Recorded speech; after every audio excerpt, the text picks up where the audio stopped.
Hello friends. तो आज का हमारा टॉपिक है जलमंडल। तो इसके बारे में आज हम इस चैप्टर में पढ़ेंगे। तो काफ़ी आसान सा चैप्टर है, कई क्वेश्चन इससे पेपर में आते हैं। चलिए शुरुआत करते हैं। इस चैप्टर में हम पढ़ेंगे जल का वितरण, उसके अलावा हम पढ़ेंगे तरंगे, ज्वार भाटा और महासागरीय धाराएँ। तो उससे पहले डायग्राम बना हुआ है, इसके सहायता से हम देख लेते हैं। कुछ महासागरों के नाम देख लेते हैं। जैसे कि हमारा सबसे पहले नंबर पर आता है प्रशांत महासागर। ये देखिए यहाँ पर भी है और ये देखिए इधर पे भी है। तो ग्लोब में पूरा ये जुड़ा हुआ है और गोल आकृति में है। तो ये है सबसे बड़ा महासागर है। अगर पेपर में आए कि सबसे बड़ा महासागर कौन सा है तो वह है प्रशांत महासागर। उसके बाद में दूसरे नंबर पे आता है हमारा अटलांटिक महासागर। तो अटलांटिक महासागर एक हमारा ऊपर की तरफ है उत्तरी अटलांटिक महासागर और नीचे है हमारा दक्षिणी अटलांटिक महासागर। ये दोनों जुड़ के अटलांटिक महासागर कहलाते हैं। और ये देखिए लगभग एस की आकृति का ये बना हुआ है। तो ये पूरा उत्तरी गोलार्ध में फैला हुआ है और दक्षिणी गोलार्ध में भी फैला हुआ है। उसके बाद में हमारा आता है हिंद महासागर। हिंद महासागर जो है भारत के दक्षिण में स्थित है। इसके अलावा हमारा आता है दक्षिणी महासागर। यह अंटार्कटिका महाद्वीप को चारों ओर से घेरे हुए है। उसके बाद में आखिरी जो बचता है वो है आर्कटिक महासागर। ये हमारा उत्तरी ध्रुव को घेरे हुए है। तो ये कुछ महासागर हो गए। अब हम कुछ सागरों के बारे में देख लेते हैं। जैसे कि हमारा यहाँ पर देखिए उत्तरी अमेरिका और दक्षिणी अमेरिका के बीच में हमारा कैरेबियन सागर है। उसके बाद में हमारा ये देखिए यहाँ पर ये भूमध्य सागर है। ये देखिए यहाँ पर हमारा काला सागर है। ये हमारा कैस्पियन सागर है। ये लाल सागर है। ये देखिए हमारा अरब सागर है। यहाँ पर भारत के पूर्व में हमारी बंगाल की खाड़ी है। ये बहुत इंपॉर्टेंट है। दक्षिणी चीन सागर, यहाँ पर हमारा पूर्वी चीन सागर है। और यहाँ पर ये कोरल सागर है। तो ये हमारे कुछ मुख्य सागर हैं। उसके बाद में हम कुछ झीलों के नाम देख लेते हैं। जैसे कि हमारी उत्तरी अमेरिका में ये ग्रेट बियर झील है यहाँ पर। उसके नीचे हमारी ग्रेट स्लेव झील है। फिर विनीपेग झील है। ये सुपीरियर झील है। ये ह्यूरन झील है। उसके अलावा जैसे कि हम अफ्रीका में देखें तो ये हमारी एक विक्टोरिया झील है। तो ये कुछ मुख्य झीलें हैं जो हम दिखाए हैं मानचित्र पर। इसके अलावा अगर हम मानचित्र से देखें तो जो हमारा जो स्थल है उसका जो ज़्यादा बड़ा भाग है वो हमारा उत्तरी गोलार्ध में स्थित है। ये देखिए, और स्थल का कम भाग हमारा दक्षिणी गोलार्ध में स्थित है। इसी तरह हम कह सकते हैं कि जो जल है वो हमारा ज़्यादातर हमारा दक्षिणी गोलार्ध में स्थित है। इसके अलावा अगर हम देखें तो हमारी पृथ्वी पर जो है तो 71% भाग पर हमारा जल पाया जाता है। 71% भाग पर जल है और 29% भाग पर ही स्थल है। तो जल हमारी पृथ्वी पर काफ़ी बड़ी मात्रा में पाया जाता है। जल के कारण ही जीवन भी है। लेकिन उसके बाद में भी कई बार सुनने को आता है कि पानी की दिक्कत है, कई देशों में पानी बहुत कम है। तो इसका क्या कारण है? तो इसका हम कारण देखते हैं जल के वितरण से हम देखते हैं। जैसे कि हम देखते हैं कि महासागरों में जो जल पाया जाता है वो 97.3% ही जल हमारा महासागरों में पाया जाता है। तो हम देख सकते हैं काफ़ी बड़ा जल जो है अमाउंट जो में है वो हमारा महासागरों में पाया जाता है। इसीलिए हमारा जल की किल्लत रहती है। हमारे यूज का लायक जो जल है वो 2.7% ही पाया जाता है, जिसको हम ताज़ा जल या अलवड़ी जल कहते हैं। तो हमारा 2% जल जो है हमारा ग्लेशियर के रूप में पाया जाता है। भूमिगत जल के रूप में हमारा 0.68% जल पाया जाता है। झीलों को जो अलवड़ जल है वो 0.009% पाया जाता है। स्थलीय समुद्र और नमकीन झीलों में जो जल है वो है हमारा 0.009%। वायुमंडल में हमारा जल पाया जाता है 0.0019%। नदियों में हमारा जल पाया जाता है 0.0001%। तो काफ़ी कम जल जो है हमारा नदियों में पाया जाता है। अगर इन सबको हम जोड़ें तो हमारा 100% यहाँ पर हो गया। तो इसीलिए हमारा पानी की कमी रहती है। पीने पानी की कमी या फिर यूज लायक पानी की कमी हमेशा बनी रहती है। इसके अलावा जो जल हम देख रहे हैं यही करोड़ों साल पहले भी यही जल हमारी पृथ्वी पर मौजूद था। ये जल जो है जो हमारा जल चक्र के कारण जो है एक जगह से दूसरी जगह जाया करता है। जैसे कोई भी जल जो अटलांटिक महासागर में है वो 2-3 साल बाद कहो हिंद महासागर में आ जाए। ऐसा कैसे होता है? ऐसा जल चक्र के कारण होता है। तो जल चक्र क्या है? एक ऐसा प्रोसेस है जिसमें जल हमेशा अपना स्वरूप बदलता रहता है। और इसके अलावा महासागरों से वायुमंडल में और वायुमंडल से पृथ्वी में और पृथ्वी से हमारा महासागरों में फिर से चक्कर काटा करता है। जैसे कि हमारा जल वाष्पीकरण होकर हमारा बादल बन जाता है और बादल से जल वर्षा के रूप में फिर पृथ्वी पर आ जाता है और पृथ्वी से फिर वो महासागरों में चला जाता है। तो इस प्रकार हम कह सकते हैं जल चक्र के द्वारा हमारा जो है पूरा जल एक जगह से दूसरी जगह स्थानांतरण हुआ करता है। इसके अलावा 2 प्रकार का जल हमारी पृथ्वी पर पाया जाता है। एक होता है लवड़ी जल और एक होता है अलवड़ जल। लवणीय जल वो होता है जो हमारा महासागरों और समुद्रों में पाया जाता है। इसमें NaCl या खाने के नमक की मात्रा अधिक होती है, ये हमारे यूज में नहीं आ सकता है। इसके बाद में हमारा आता है अलवणीय जल, या इसको कह सकते हैं मीठा जल। तो ये कहाँ पाया जाता है? ये तालाबों में, झीलों में, इसके अलावा हमारा हिमनद में ये और भूमिगत जल के रूप में ये पाया जाता है। यही जल हमारे यूज में आता है। इसके बाद में हम देख लेते हैं लवणता क्या होती है। तो 1000 ग्राम में जो जल 1000 ग्राम जल में जो नमक की मात्रा होती है उसी को हम लवणता कहते हैं। जैसे महासागरों की जो औसत लवणता होती है वो 35 भाग प्रति 1000 ग्राम होती है। इसके अलावा जो हमारा इजराइल में एक मृत सागर है उसकी लवणता 340 ग्राम प्रति लीटर होती है। इसके कारण क्या होता है? इसका सघनता इसमें नमक की सघनता के कारण जल का घनत्व बढ़ जाता है। जिसके कारण क्या होता है, यहाँ पर लोग आसानी से तैर सकते हैं। इसके अलावा क्या आपको पता है विश्व जल दिवस कब मनाया जाता है? तो विश्व जल दिवस 22 मार्च को मनाया जाता है। हम महासागरीय प्रसंचरण के बारे में पढ़ेंगे। तो जैसे हम देखते हैं, जैसे हमारा तालाबों में, झीलों में जल हमेशा स्थिर रहता है, उसके विपरीत क्या होता है, महासागरों में जल हमेशा चलता रहता है। तो 3 प्रकार की गतियाँ जो होती हैं महासागरों में होती हैं। पहली है हमारी तरंगें, दूसरी है ज्वार भाटा और तीसरी ही हमारी है महासागरीय धाराएं। तो इन तीनों के बारे में हम बारी बारी से पढ़ेंगे। तरंगें क्या होती हैं? तो महासागरीय सतह होती है, उस पर जल का लगातार गिरना उठना होता है, वही तरंगें कहलाता है। इसके अलावा जब समुद्री सतह पर पवन बहती है तो तरंगें उत्पन्न होती हैं। और हम कह सकते हैं जितनी ही तेज़ पवन बहेगी उतनी ही बड़ी तरंगें भी होती चली जाती हैं। बड़ी तरंग होगी तो समझ लीजिए वहाँ पर तेज़ पवन चल रही है। इसी कारण जब तूफान में जब बहुत तेज़ पवन चलती है तो विशाल तरंगें उत्पन्न होती है, जिससे कारण क्या होता है काफ़ी विनाश भी कभी कभी हो जाता है। तो अब हम सुनामी के बारे में पढ़ेंगे। तो सुनामी एक जापानी शब्द है जिसका मतलब होता है पोताश्रय तरंगे। तो क्या होता है, जब सुनामी लहरें आती हैं तो पोताश्रय नष्ट हो जाते हैं।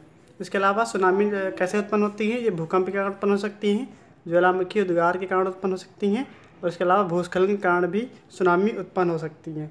इसके अलावा सुनामी जो होती हैं 15 मीटर तक ऊंचाई वाली विशाल ज्वारीय तरंगें होती हैं। इसके अलावा अब तक के जो सबसे विशाल सुनामी है उसको 150 मीटर ऊंचाई का नापा गया है। इनकी जो रफ्तार होती है सुनामी तरंगों की 700 किलोमीटर प्रति घंटे से भी अधिक हो सकती है। तो ये वायुयान की गति से भी अधिक है। लगभग वायुयान 700 किलोमीटर पर आवर की स्पीड से चलता है। इसके अलावा 2004 में भारत में सुनामी आई थी, जिसके कारण क्या हुआ था, काफ़ी विनाश हुआ था। उसके बाद क्या हुआ था, अंडमान निकोबार द्वीप समूह में हमारा जो इंदिरा पॉइंट था वो पानी में डूब गया था। तो अब ज्वार भाटा के बारे में देख लेते हैं। तो क्या होता है, दिन में 2 बार नियम से जो जल होता है सागरों का वो ऊपर उठता है और नीचे गिरता है, तो इसी को हम ज्वार भाटा कहते हैं। इसके अलावा ज्वार क्या होता है, तो जब जल जो है बहुत ऊंचाई तक उड़ जाता है, अपनी सर्वाधिक ऊंचाई तक उड़ जाता है और जो समुद्री तट है उसके बड़े हिस्से को डुबो देता है, तो उसको हम ज्वार कहते हैं। भाटा किसे कहते हैं? भाटा में जल अपने निम्नतम स्तर तक की चला जाता है और जो समुद्री तट होता है उसके पीछे चला जाता है। तो ये तो हमारा भाटा हो गया। तो अब देख लेते हैं ज्वार और भाटा कैसे आते हैं। तो ज्वार और भाटा जो है सूरज और चंद्रमा के गुरुत्वाकर्षण बल के कारण आते हैं। तो जब चंद्रमा जो है पृथ्वी के निकट होता है तो जो चंद्रमा का गुरुत्वाकर्षण बल होता है उसके कारण जो जल होता है वो उसकी समुद्र का जल चंद्रमा की ओर आकर्षित होता है। इसके कारण क्या होता है, उच्च ज्वार आते हैं। इसके अलावा यहाँ पर 2 डायग्राम दिए गए हैं, बृहद ज्वार भाटा और लघु ज्वार भाटा। तो जब सूरज, चंद्रमा और पृथ्वी तीनों एक सीध में होते हैं, ऐसा कब होता है, या तो पूर्णिमा के दिन होगा या तो अमावस्या के दिन होगा।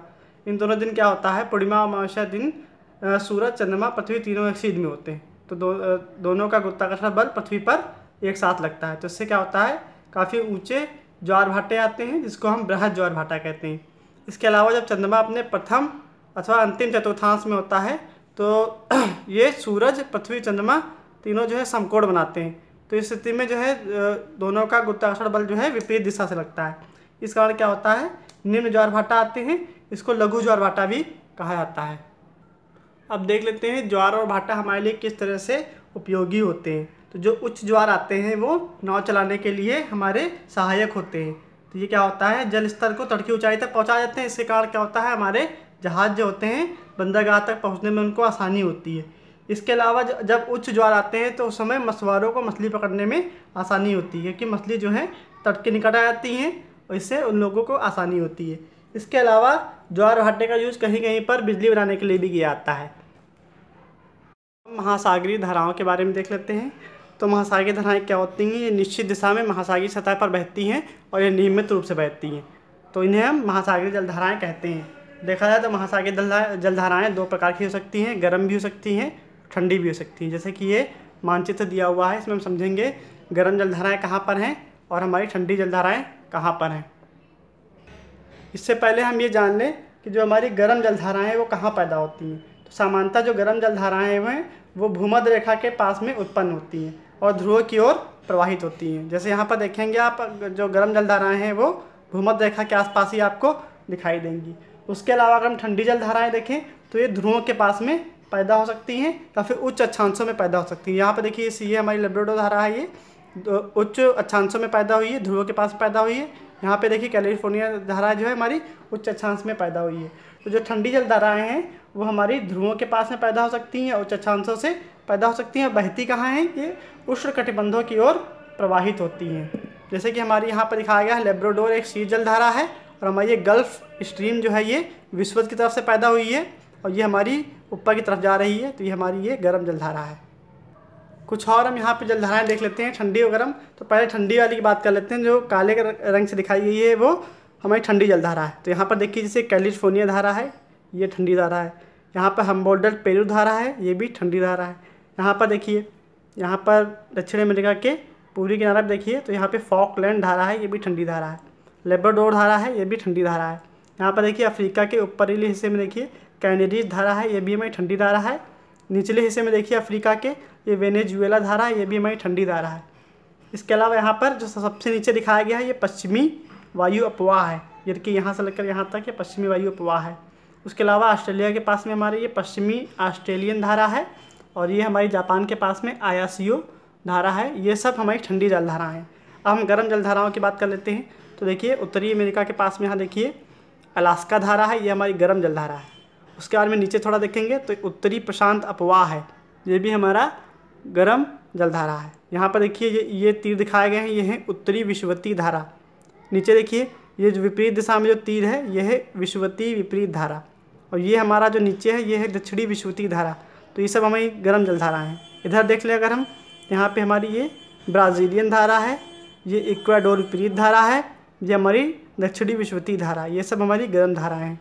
इधर देख लें उत्तर अमेरिका के पास में तो जो गल्फ स्ट्रीम है वो भी एक गर्म जलधारा है। यहाँ पर देखिए यूरोप के पास में तो ये उत्तरी अटलांटिक अपवाह है, ये भी हमारा गर्म जलधारा है। अफ्रीका के जो पूर्वी किनारे पर देखें तो अवगलास धारा है, ये भी हमारी गर्म जलधारा है। यहाँ पर देख लीजिए ये विपरीत जो तीर दिखाए गए हैं ये हैं हमारे विषुवतीय विपरीत धारा, ठीक है। तो उसके बाद में हमारे नीचे जो तीर दिखाए गए हैं ये है हमारी दक्षिण विषुवतीय धारा। उसके बाद में देखेंगे तो यहाँ पर हमारी देखिए यहाँ पर क्यूरेशियो धारा है, ये हमारी गर्म जलधारा है। तो इस प्रकार गर्म जलधाराएं और ठंडी जलधाराएं हमने दोनों देख ली हैं। तो फ्रेंड्स बहुत ही इंपॉर्टेंट है ये जलधाराएं, पूछी भी जाती हैं, उनको हमको जानना भी ज़रूरी है कि जलधाराएं कहाँ पैदा होती हैं, उनकी स्थिति कहाँ पर है। तो इस मैप के माध्यम से आप बिल्कुल समझ चुके होंगे। इसको एक दो बार और देखेंगे तो बिल्कुल पूरी तरह से आप समझ जाएंगे। इसके अलावा कुछ प्रभाव होते हैं महासागरीय जलधाराओं के, जैसे कि जो महासागरीय धाराएं होती हैं वो किसी क्षेत्र के तापमान को प्रभावित करती हैं। जैसे कि कोई गर्म जलधारा होगी तो वहाँ का तापमान गर्म हो जाएगा, कोई ठंडी जलधारा होगी तो वहाँ का तापमान ठंडा हो जाएगा। इसके अलावा कुछ क्षेत्र ऐसे हैं जहाँ पर गर्म धारा और ठंडी धारा दोनों आपस में मिलती हैं, तो ऐसे क्षेत्र जो है मछली पालन के लिए सबसे उत्तम माने जाते हैं। जैसे कि हमारा जापान के आसपास में देखिए यहाँ पर ठंडी धारा और गर्म धारा दोनों मिल रही है, यहाँ पर मछली पालन बहुत ही सर्वोत्तम माना जाता है। उसके बाद में हमारी उत्तरी अमेरिका पे देखिए यहाँ पर इसके यहाँ पर भाग पे देखिए लेब्राडोर धारा है और नीचे हमें गल्फ स्ट्रीम धारा है। तो ठंडी गर्म जलधारा यहाँ पे मिल रही हैं, तो यहाँ पर भी जो है हमारा कह सकते हैं यहाँ पर मछली पालन बहुत ही अच्छा होता है। इसके अलावा एक बात ये भी है कि जहाँ पर गर्म जलधाराएँ और ठंडी जलधाराएँ मिलती हैं तो वहाँ पर कोहरे वाला मौसम बनता है। इसके कारण क्या होता है कि जो नाव चलाने में बाधा उत्पन्न होती है। कुछ क्वेश्चन देख लेते हैं। जैसे कि पहला क्वेश्चन दिया गया है, वह प्रक्रम जिसमें जल अपना स्वरूप बदलता रहता है और महासागरों, वायुमंडल और पृथ्वी के बीच में चक्कर काटता रहता है, तो वो कौन सा है? जल चक्र, ज्वार भाटा या धाराएं? तो वो है जल चक्र। दूसरा है, गर्म धाराएं कहाँ पर उत्पन्न होती हैं? भूमध्य रेखा के पास में, ध्रुवों के पास में या कोई नहीं? तो इसमें है भूमध्य रेखा के पास में। तीसरा है 2 बार महासागरीय जल का नियम से गिरना व उठना क्या कहलाता है? ज्वार भाटा कहलाता है, धाराएं कहलाता है या तरंगे कहलाता है? तो ये कहलाता है ज्वार भाटा। तो फ्रेंड्स, अगर आपको वीडियो अच्छी लगी हो तो उसको लाइक, शेयर और कमेंट करें।